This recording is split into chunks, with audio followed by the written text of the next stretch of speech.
Hey guys, welcome to our podcast, The Cultivated Life, and we are so glad you've joined us. We've got some special guests. You'll hear about them in just a minute, but this is Gavin and Tyron, two brothers, and we're really glad they're here. But if you want to know more about The Cultivated Life, you can go to thecultivatedlifeministries.com, and there you can watch videos, you can order books, you can find out more about Sharon and I and what we're doing and why we're doing it. Here's what I need you to do for me. Share this on your page. Gavin and Tyron, welcome to the Cultivated Life podcast. We're glad you guys are here. Tell me a little bit about your story, your brothers. How old, what's your age difference? 2 years? Correct. Yep. I am 18, he's 16. Okay. Yep. Okay. So tell me about your life. Tell me about your childhood, your family. I have three older brothers. One is 21, he turns 22 in May. The other one's 20, and then 19, and then I'm 18. And then Tyron's 16. Then he has four younger than him. It's Ryder, who is 14. Yeah. Then it drops down to Cade, who is 7. Clayton is 5, and Colton's 4. So it's 9 of us in total. Wow. Yep. So all the same mama? Yes. Yeah. Different dads? Yep. Same dad? No, there's a couple different dads. Okay. So tell us about your childhood, because you guys have really kind of felt the real punch of life. Sometimes. Going back, it was always us four. It was Bryce, Connor, Adam, and me. Mm-hmm. And that's kind of where it started. And Tyron, you were 2 years younger than me, so about Bryce was, what would you say, 4? 4 or 5 when all this happened. We were in a stable house. My mom and my mom was single at the time, but she was doing well. She was doing real well. And I was born, and about 2 months, was it 2 months? 2 months later, they said I wasn't breathing. Something was going on, and like my ribs and everything were purple. So they took me to the hospital when I was just an infant, real little, and the doctor was like, well, "You're beating your kids." That's what they said to my mom. Wow. Yes, said you're beating your kids, and we're going to start opening a CPS case. And Now, how old were you at this time? 2 months old. 2 months old. Wow. So my two older brothers, we ended up getting taken out of our house that we lived in Florida. And Bryce and Connor went to this family, I don't know where, but they went to a Mexican family. Mm-hmm. They said that they were abused real bad there. They tried drowning Bryce in a pool of in the shower. Oh my goodness. But lucky for me and Adam, we ended up going to our aunt's house, who was Aunt Marilyn and my Uncle Rick. Yeah. And then my mom fought, and 6 months later, she ended up proving she was innocent. Okay. Yes, so she ended up getting all her kids back. But I grew a bond with my Uncle Rick. Like, me and him, we were like this. Yeah. And then she got us back, but I still kept going over to my aunt's house because we built a bond. Yeah. And then about a year later, 6 months later, she finds out she's pregnant with Tyron. And then Ty comes along, who is my dad. So me, Adam, and Tyron all have the same father. Okay. Yep. And everything was going well. They ended up getting back together. But the thing is, right when my mom was pregnant with me, I think she was pregnant with me. Her and my father got into a real bad accident in a Jeep. And my dad is 6'10". They were in a Jeep at a time, and the Jeep they had was a sunroof. So when they got into an accident, my mom went through the windshield, and my dad, from being so tall, went through the sunroof. Wow. Split his whole head open. Split his whole head open. If you were to see him now, his whole face is scarred up and everything. And my mom's face is obviously scarred up too from going through the front windshield. But long story short, they ended up splitting up, and then in this process of this, we have our grandparents, our grandma and our grandpa, and we'd go back and forth, but we always knew that my grandparents were a stable home. That's kind of where you could go and know everything's going to be kind of calm and settled, and right. You're going to eat breakfast and lunch and dinner and exactly. So then we would go back from my grandparents, But once my mom got into that accident, she was prescribed painkillers. So she ended up, because she broke her back too. Yep. And thank the Lord I was even alive, because I was in her stomach when all this happened. Wow. Yes. So she ended up getting prescribed painkillers, and she developed an addiction to it. Yep. Then she realized that her addiction is stronger than what she can handle.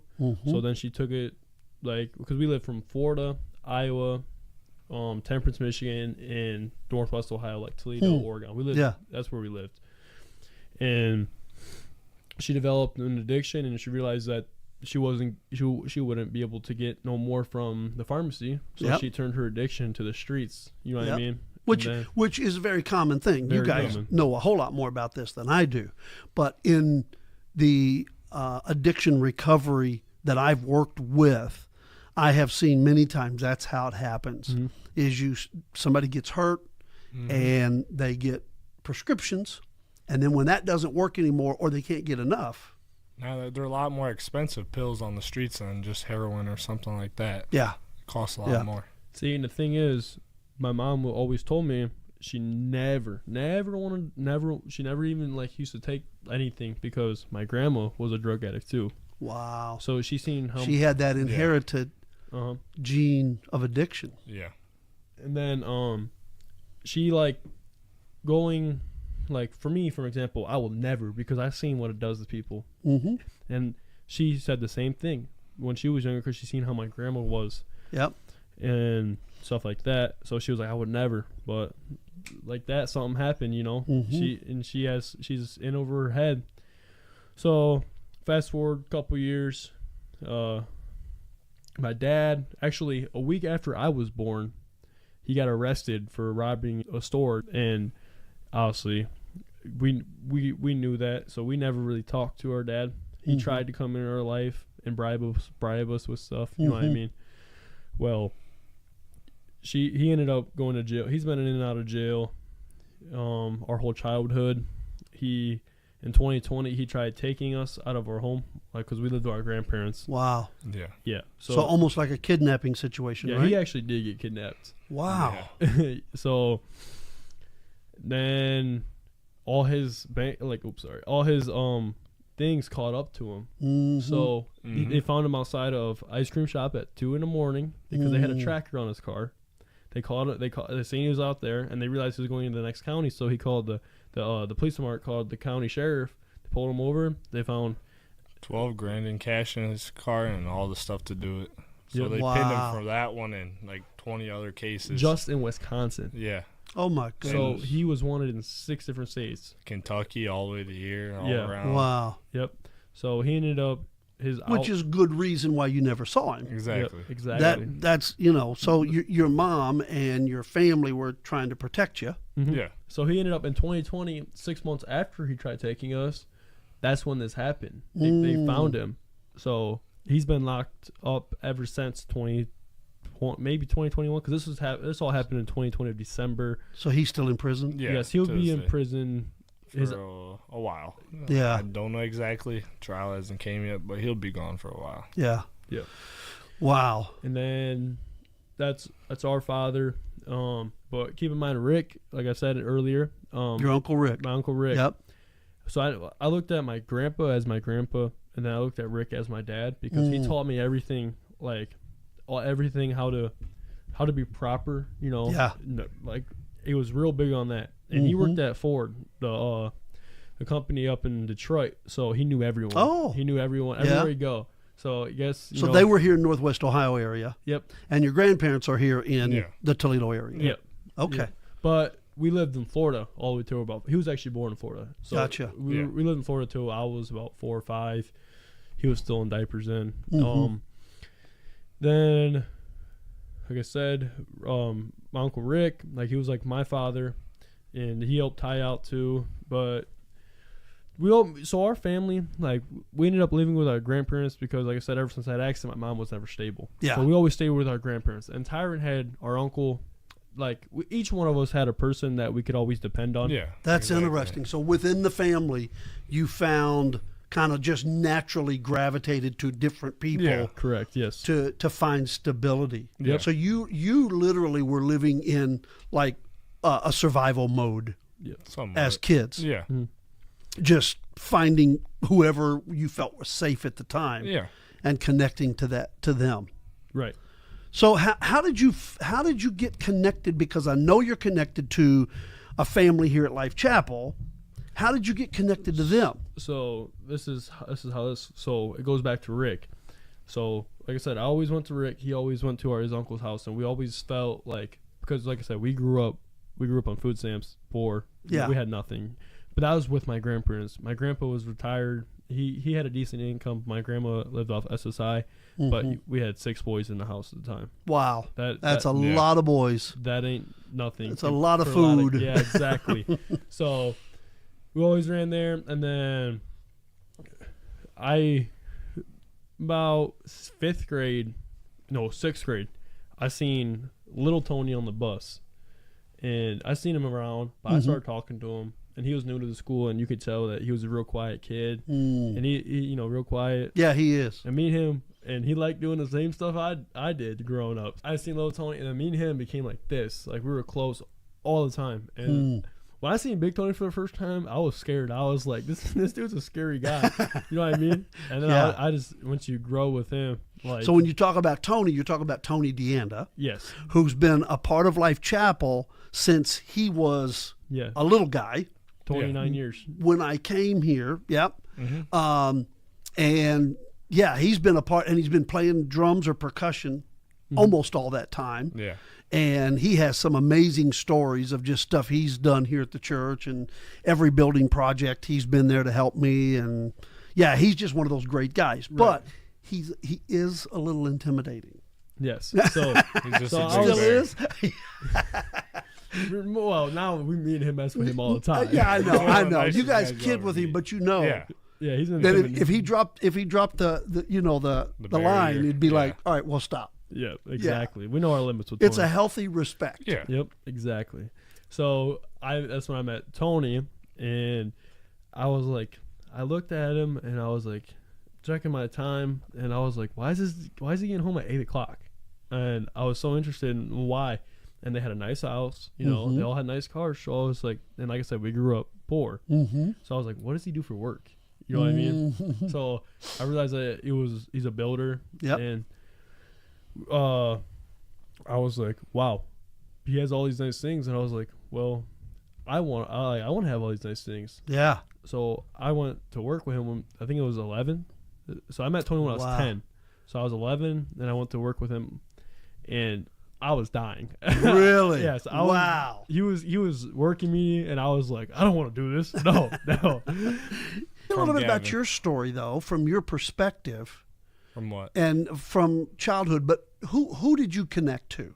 Which uncle did you connect to? Well, I connected to my Uncle Dean. He's the one who taught me how to do everything. He taught me how to work and all that stuff. Okay. He used to own Ann Arbor Pro Tree Service up in Temperance. Okay, so they So did he's all the one- kinds of yeah. tree. Yeah, okay. so he's the one who taught Tree me how to work. climb trees and everything that I do to this day still sometimes. Yeah.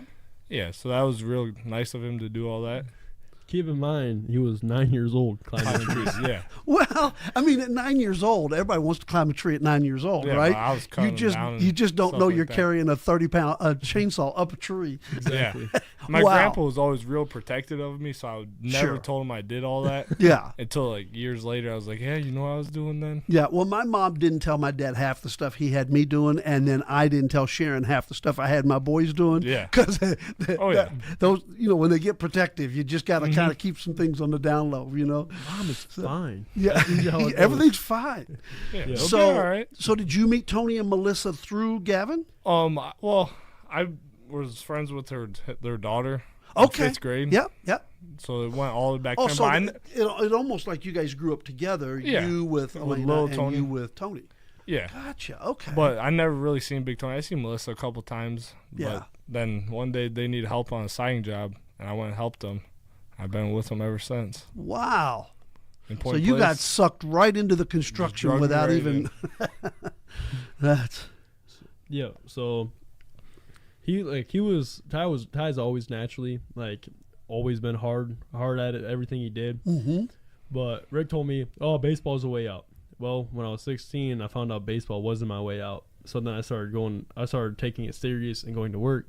But when I was going to work, I thought he was mean. Like, I was like, this guy's like on my case 24/7. Like, if I bend a nail wrong, say we're framing, I bend the nail wrong, he is yelling, Yeah. And I just came to realization it was just he's seen the potential in everything that we were doing, and he was pushing me to be my hardest, and I didn't really realize it at the time.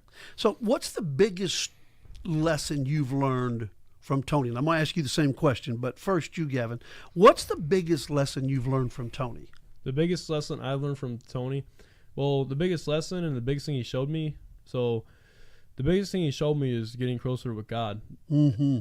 But that's what I came to realize is Tony puts everything, like, his main priority is the Lord. Mm-hmm. Like, he tells me all the time. One time we were working and I asked him, I was like, Tony, how did you become so successful? And he was like, well, hard work's one of them, but he was, my faith is everything. So he built a foundation on faith that cannot be breakable by anything. Yeah. Tony, he say this is life. This life is his line. Mm-hmm. He lives his life on this line. Yeah, like, he practices what he preaches. exactly. Now, how many people do we know that'll say one thing, but then you see him go off and do something different? There's a lot of Exactly. them. Yeah. Exactly. The thing is, me and Ty will mess with him. We'll be like, oh, Tony, we caught you doing this, and He never did it. Never did it, but we just mess with him, and he would always be like, come on, you guys. Yeah, You know what I mean? That's exactly. not funny. Yeah. So what's the biggest lesson you've learned from Tony? I'm about church and stuff like that too. I'm very grateful that he brought me here because I would have never been here unless he. Did you guys have any church background at all? We went a couple times here See, and the there, thing but we is- never were steady with it. I tell people all the time, go to Life Chapel because there is something in that building every Sunday, either at 9:30 or at 11 o'clock. Wow. There's always something here. Yeah. And Tyron was never a believer. I convinced him to come to church. The first, the first So time. you came by yourself, or you came with Tony and Melissa and them, but Yes. without Ty. So when I tore my shoulder, I was 16 playing baseball up in Monroe. Once I tore my shoulder, I wasn't allowed to live there no more because I was there for baseball. So I kind of dropped out, did online, and came down here. And I was like, wow, my whole career was just taken from me because I tore my shoulder. I'm done. You thought that was your world. So I was like, wow, there's nothing else. There's nothing else, like, basically living for. And then I came to church, and I'm still in the process of finding my purpose, you know what I mean? Mm-hmm. But that gave me light through everything. So Wow. So ever since then, I've missed one Sunday, and it was the one Sunday I went to Florida. Wow. Because there's a vibe, and like I said, there's a vibe in the room that nothing can get between it. Yeah. That's wild. Yep. That's wild. Yeah. So when you talk about you were never a believer, what did you find at Life Chapel, or what did you find through the way Tony and Melissa lived? I don't even know. I came here one day and it just changed it. Wow. I just fell down, and when I went to the altar, I started crying, weeping, and it just changed. I came ever since. I missed a couple times when Big Tony drugged me forward and stuff, but Yeah. we still listen to it on the way home. Yeah. Wow, that's amazing. So tell me, when you guys, so Tony and Melissa just ended up kind of taking you guys in. Yeah. How did that happen? So little Tony, he came to work here and there, but like I said, I seen Tony's lifestyle, and I realized I wanted it. So even when I was still playing baseball, I still went to work because growing up we had nothing. So everything we had to do, like I said, 9 years old, I was 11, and he was in trees, and I was helping Tony frame a house. Wow. And I worked 3-4 days because obviously I was burned out. Yeah. And that $400, I've seen it. I was like, okay. Yeah. I was like, yeah, I'll let's keep this going. Yeah. And then I realized, like, oh, I can go buy my computer I wanted, and I can go buy this and this and this and this. And now it's turned out to, since I was 16, since I quit baseball, and my three younger, it was kind of like we had to work because once my 3 baby brothers were born, the focus off of us went on to them. And we were okay with it because we realized at such a young age we were grateful. But they weren't worried about you eating. They're worried about them eating. Exactly. Exactly. Yep. So you got to figure it out. So we were going to work to eat, to basically just to live, you know. Yeah. And like my grandpa still paid the bills, and he is a great man, and I would thrive to be like the man he is. Yeah. But he did everything he could. Yeah. You can only Yeah. do so much. You can only do when you're Exactly. retired. You're on a limited income. Mhm. That money's only going to go so far. Even once he was retired, he was helping his nephew James to make Just- a couple more dollars doing trees as well. Wow. He was out there dragging brush. He was 65 years old out there dragging Yeah. brush and everything just to make a couple dollars. Yep, Wow. exactly. And Tony, he's seen that, and I was just going to work with him, and it was kind of like we had to. So, and we are still like that. Even like he lives with Tony. Tony does a lot for him, but he still he pays for everything he wears, pays for everything he eats. You know what I mean? Obviously, when we go to family dinners, the man Tony's gonna pay, but Yeah, you know, he what I mean? won't let you. Yeah. And him and Melissa are so generous. Yes, They you are. know. Very. I mean, it's pretty cool to watch that happen. So I've been doing some Bible studies over there Yeah. at Tony and Melissa's. How has that? What's that done, or has that fit into the idea of discipleship or kind of becoming disciplined toward the things of God?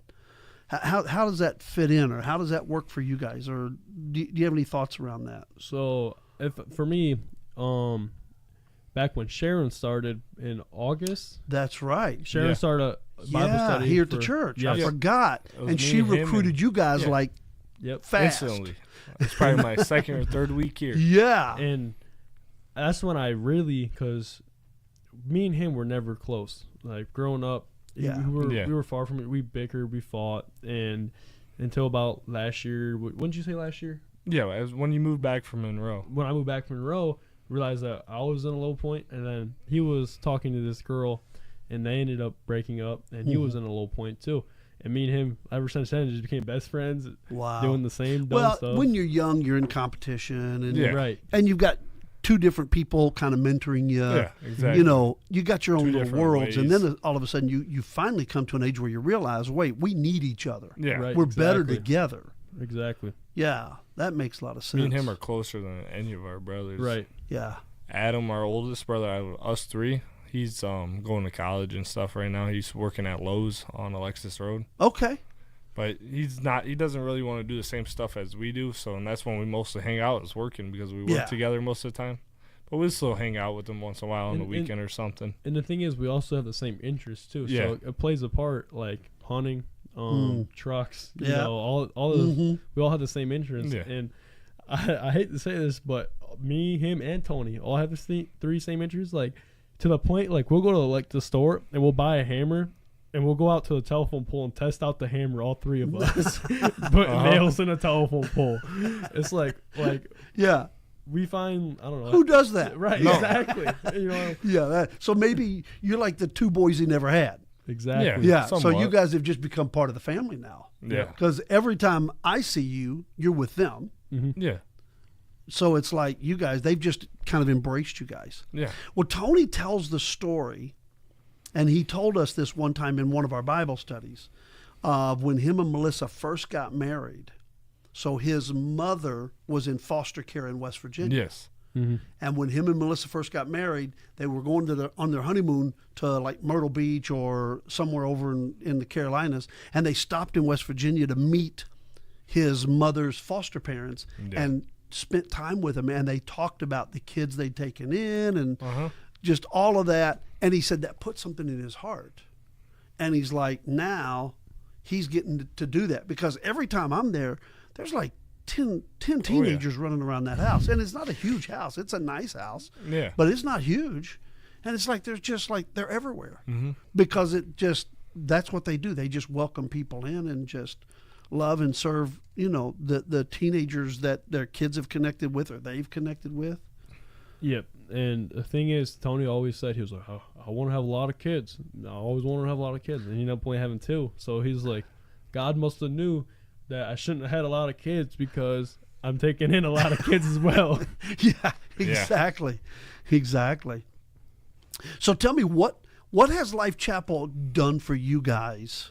And you mentioned the vibe, you mentioned the first time you came, but what changes have happened in your life since you first started coming to Life Chapel? Or in your mind, in your spirits? Kind of what's happened with that? So let me put it this way, and I'm not anywhere near where I want to be. But before I came to Life Chapel, I always thought there was something after, Jesus Christ. Yes, I believe, but I didn't know how to believe. So before then, I would think about God like I only prayed when I need something, And so then, as the more I went to church, I started thinking of God about every day. Like, the 24 hours, I'll think about him every day. Well, to me, that still ain't good enough. Like, until I'm thinking about him every hour and everything, and there's a difference between thinking about him once every 3 days, and it only popping in your head. When something goes wrong, you ask why, or you ask for something. So, like I said, once I get to the point where it's embedded in my brain, that's when I know that I've reached a standpoint. Like I said, right now, not even anywhere close. Maybe every 2 hours, every 3 hours, I think about him. Yeah. But until the moment that he does not leave my head, that's when I know. Yeah. You know what I mean? You don't understand what I'm saying?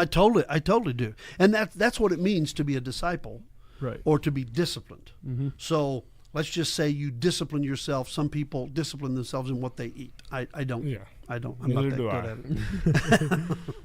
I mean, I like pizza too much, and ice cream, and a few other things, but Taco Bell. But nevertheless, let's go eat. No, I'm just kidding. Let's go get some food. But people who discipline themselves, every time they think about getting hungry, they think healthy food, or they think, every time they think about going to eat, I need to go somewhere, or I need to make something that's healthy. And that's discipline, right? Right. People that lift weights, they're always thinking about lifting weights, or that's discipline. Yeah. Spiritual discipline is every time you have a thought that's contrary, or that you think about God more and more and more. That's exactly what discipleship is. And I feel like some people, I feel like they don't understand. The less you think about God throughout the day, the more sinful thoughts you're gonna have. Really, that's true. Yes. That's true. And I'm a victim of everything for God on Sunday, and once midweek, and I'm having a terrible week, and I'm losing my straight week that I set for that Sunday. And that's how I set my week Sunday. I'm gonna live straight this week, because I don't want I don't think about the rest of my life. I think week by week. Yeah, I'm gonna live my. That's good. I'm gonna live my life good this week, and hopefully get to next week. Yeah. So, and Wednesday, when I'm losing my point that I set, and I'm falling. A lot of times I came back in January, I came to prayer on Wednesday, and it set me up again. Yeah, it gives you that midweek boost. Exactly. Yes. And I feel like that's the real thing. Like like when you fall farther and farther from Sunday service, you're falling further away from God. Yes. Because you have a tendency to hit Sunday and then kind of take this like Most this definitely, yes. until you hit Sunday. Yes. And then you're set back at the bar again. And your Sunday is going good. Yeah. And then Monday, something happens at work, or you get a phone call, something goes bad, and then guess what? Yeah. You're instantly drained again. And that's the thing I love about the fact that you guys are always here. You're always on that second or third row. Yeah. You're not back row people. You're front row people. And at the end of every service, if there's a half a chance, you guys are going to be in that altar. Exactly. Because I feel like there's a song that says praise you anywhere. Yeah. I'm going to praise you anywhere. Yeah. I don't care what any other person thinks. Like, yes, I could be, my face will be red, full of tears on my knees at the altar, because I know what I need, you know? And some people that are too scared to go up to the altar, it's the best feeling in the world when you sit there, you can pour everything out. You know what I mean? And you can pour everything out. And so I want Ty to hear about this. Well, go ahead and finish what you're saying, but I want you to think about this, because I want to hear your take on all this. So I asked Tony, I was like, do you think we, during worship and everything, I was like, do you think that's how you feel eternally when you die? Because it's a never-ending happy feeling. You know? So he said, hopefully, and he said that's what he thinks. Yeah. So when Tony mentors us, that's what I'm going to think. Yeah. And there's nothing like it. Yeah. So tell me what church how has coming to Life Chapel and the idea of worship and prayer and the Word and all of that, how's that impacted your life? It has done a lot because I used to really not believe it. I mean, like what he said, dude, I knew there was someone out there one day Yeah. that would help me or lead me in the right way. Mm-hmm. And once I found Tony, I really just started coming here a lot. And, It's getting you, ain't it? yeah, Yeah. it really is. You're feeling that. But I used to do a lot of stupid stuff growing up. My uncle, he helped me. He made me where I am today. Like, he taught me how to work and do all that. But he never really had the stable, you know what I mean? He did a lot of stupid stuff, and I kind of, like, followed in him because he was, like, he just my mentor. said he's mentored by Tony. Exactly. You're mentored by, you Dean, kind of yeah. follow the tracks of whoever mentors you, Yeah. whoever speaks into your life. Exactly. And so I did a lot of stupid stuff. I followed him around, did everything with him growing up from when I was like 9 to probably 11 when he quit doing trees and he went off. He started working at IPS, got into the union. So I started hanging around my cousin Logan, and I started doing a lot of bad stuff, and not really bad, horrible stuff, but I started doing stupid stuff. Yeah. Mischievous kid stuff that's ain't going to get you anywhere good. Yeah, but once I started coming here, it made me realize that that's not really what life is all about, is doing all that stuff. And it really, ever since I came here, it just started helping me. Good. Live Man, I love that. and I love that. Set a bar for him. Yeah. Yeah. And Tony, like, keeps me straight and narrow now. Yeah. Yes. Because you're not living with them right now, right? No. But you are. Yeah. Yeah. Yeah. So he keeps like an all-seeing eye on top of you. Eagle eyes on me. Yeah. Watches over me. So tell me, guys, what's the future looking like? Big plans, hopefully. Yeah. So me and him when we became close, he loved, like I said, he's a really good tree climber, Yeah. and a work ethic that no other 16-year-old has at the time, you know. Yeah. And we were like, well, let's start doing trees, you know. And Yeah. Big Tony was like, okay, I'll help you guys, you know. Of course he will. He Oh, just yeah. got that big heart. Yep. Use a dump truck and use the trailers and everything. Let's get it on, you know. That's Tony. Yeah. And we're like, okay. So we got about maybe 10, 15 tree jobs, you Yeah. know, within the last year, and doing them. But we plan to have one of the biggest tree companies in Northwest Ohio, and we have some rivals, you know, that people that said that we wouldn't be nothing. We weren't. Well, let's not call them out. We'll Right. we'll just let them see us drive by Exactly. when we in the big truck. because Hopefully. I still have love for them people, you know what I mean? Right. And Right. I hope they're doing. You're not good. mad at anybody. No, because they're doing their thing too, you know. Mm-hmm. But like I said, we got some rivals, so they thrive us too. As long Yeah. they thrive, we got thrive. They got thrive, relationship, and then faith. Those are the three things that we run our business on, because faith is obviously the number one thing. Yeah. Whether it's your faith, the foundation of God, or it's your faith in your brother, or the faith that this tree is going where you're going to put it. Yeah. You know.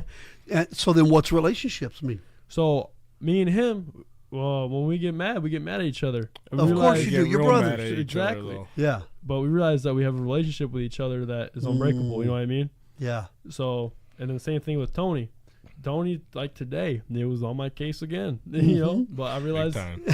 he was there. He watched. Yeah, I but don't you have a mind, though. relationship, Yeah. and that relationship is more important than bitterness, staying mad, quitting, Exactly. running Exactly. off and doing something crazy. Exactly. Oh, I love that. Then talk to him about thrive. What's that mean?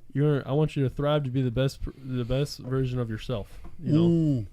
Faith, relationships, and thrive. Yep. Those are the three things that we stand on. Man, FRT. FRT. Oh, let me see. You could do thrive, T. Here I don't we know. go. Here we go. Here we go. We're coming up with a name. No, I'm kidding. I'll let y'all figure it out. But I love that. So, well, thank you guys for joining me on the podcast and for sharing your story. And Yeah. Thank you for having us. yeah, I'm glad you guys could be here and just talk about your life and how far God's brought you. When I hear your story, and I've heard other tidbits just because we've been able to spend time together at the Bible studies and stuff. Yeah. But when I hear the story and then I see where you guys are at and what God has done in your lives, I'm just like, that's got to be a miracle. Yeah. It's just a miracle. It's a miracle that you met Tony, even when at 5th grade, right? Right. When he was intimidating. It was a miracle that, you knew Elena and then met Tony later, and that you guys have jobs with him. All these are miracles because you could still be in Florida. Right. You could be in, you could have been with your dad in Wisconsin when that happened. Foster care. There could be 1,000 places you guys could be. But God positioned you right here in this area to meet Tony, meet Melissa. Wow, I love that. Yep. So I could praise Tony, all day, every day. But when you're teaching someone, a work ethic and a relationship with God, that is the 2 biggest things that you need in life. Yep, you're exactly right. Mm-hmm. So that's, like I said, I will just thank Tony till the day I die, because you inbred something in someone's head and it stays there. You know? That's it. Well, let me pray over you guys before we go. This has been great. And remember, guys, thecultivatedlifeministries.com is the best way to find out more about us, order books, watch videos, YouTube, Facebook, all that kind of stuff. And then give us a thumbs up. Share this podcast with somebody that needs to hear it. I don't know. Maybe there's a young person, a teenager.